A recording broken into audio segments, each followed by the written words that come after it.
76% perangkat desa di Indonesia itu tidak setuju Kopdes MP dibiayai lewat pendanaan bank himbara dan lewat cicilan. Di Kopdes Merah Putih menyalurkan subsidi pakai dana pajak. Kalau gagal bayar, mintanya ke APBN dari dana desa, karena agunannya sekali lagi dana desa. Ada untung, dia bayar bunga, bunganya masuk ke bank himbaranya ke Danantara. Kita sebagai wajib pajak dapat apa? Riset ini kita lakukan sebelum kebijakan di launching, dengan harapan ini bisa menjadi bagian dari penguatan formulasi kebijakan. Jadi formulasi kebijakan itu ada di awal sebelum kebijakan itu diimplementasikan. Tahapan yang kami lakukan sebetulnya hanya bagian dari tanggung jawab akademik sebagai peneliti, termasuk juga mendorong adanya kebijakan berbasis data. Bagaimana koperasi Hatta itu sangat inklusif sekali, mulai dari desain kelembagaannya, keanggotaan, partisipasi ekonominya, tapi berbeda dengan Koperasi Desa Merah Putih yang sangat-sangat direct ke bawah, ditopang oleh kebijakan-kebijakan yang sifatnya top down, dan kemudian sampai ke level bawah pun diatur secara spesifik, kata per kata, sektor per sektor, syarat per syarat.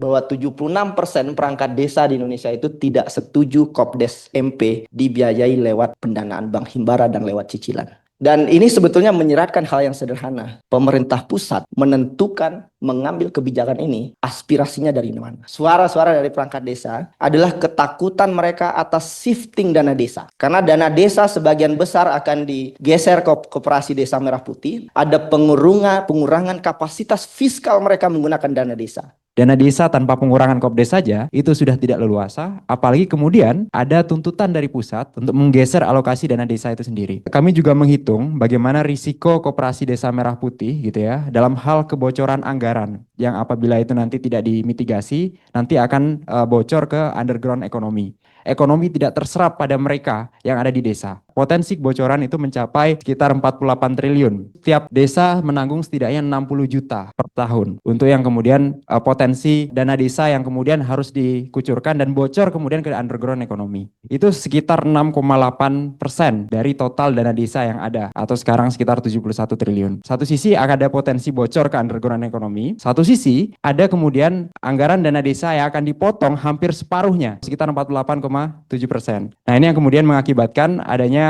potensi terganggunya keuangan publik terutama yang beredar di desa. Terpotret bagaimana 35% dari perangkat desa khawatir adanya dampak negatif terkait dengan Kopdes ini dapat menghambat perkembangan dari BUMDes yang sudah ada. 23% dari perangkat desa menilai bahwa Kopdes ini secara langsung mengganggu pendapatan usaha masyarakat di desa selama ini. Jadi bukan hanya BUMDesnya sebagai salah satu upaya mengagregasi ekonomi di desa, tapi pendapatan usaha langsung nih diterima oleh masyarakat di desa. Ini potensi kerugian di sektor farmasi yang nantinya akan dihasilkan dengan adanya potensi keterlibatan TNI masuk sebagai penyedia obat-obatan di daerah. 46% perangkat desa khawatir bahwa pendirian Koperasi Desa Merah Putih ini dapat memicu konflik di desa. Ada rantai usaha yang selama ini sudah ada kemudian akan terganggu. Bahwa 35% responden menjawab bahwa Koperasi Desa Merah Putih ini adalah program yang politik. Nah ini ada potensi adanya penambahan perolehan kursi sekitar 34 sampai 46 kursi. Jadi ada potensi ketika nantinya Koperasi Desa Merah Putih ini berdiri menjadi konsolidasi politik yang akan menguntungkan incumbent dalam perolehan suara di tahun 2029.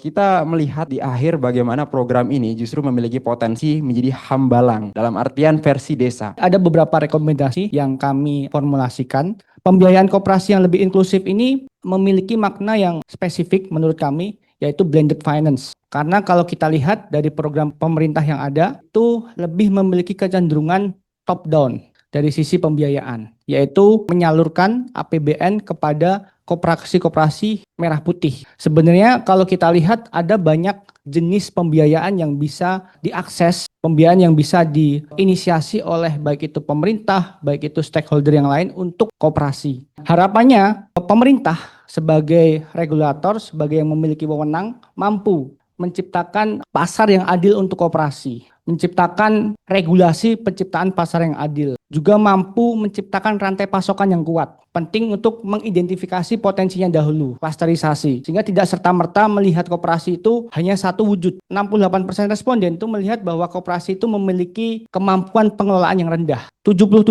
menjawab bahwa penting untuk meningkatkan pelatihan dan kemampuan para pengelolanya. Jadi saya tambahkan tadi sedikit rekomendasinya, bukan hanya Bank Indonesia dan OJK, Kementerian Keuangan harus melakukan stress test sebagai KSSK. tapi juga Danantara. Karena efek dari bank-bank himbara ini nantinya kepada Danantara, itu resikonya seperti apa? Kalau dari sisi pembayar pajak, kita yang belum puas sekarang ini belum terima adalah di Kopdes Merah Putih menyalurkan subsidi pakai dana pajak. Kalau gagal bayar, mintanya ke APBN dari dana desa, karena agunannya sekali lagi dana desa. Ada untung, dia bayar bunga, bunganya masuk ke bank himbaranya ke Danantara. Kita sebagai wajib pajak dapat apa? Nggak tahu, tanya kok, ya tanya saya.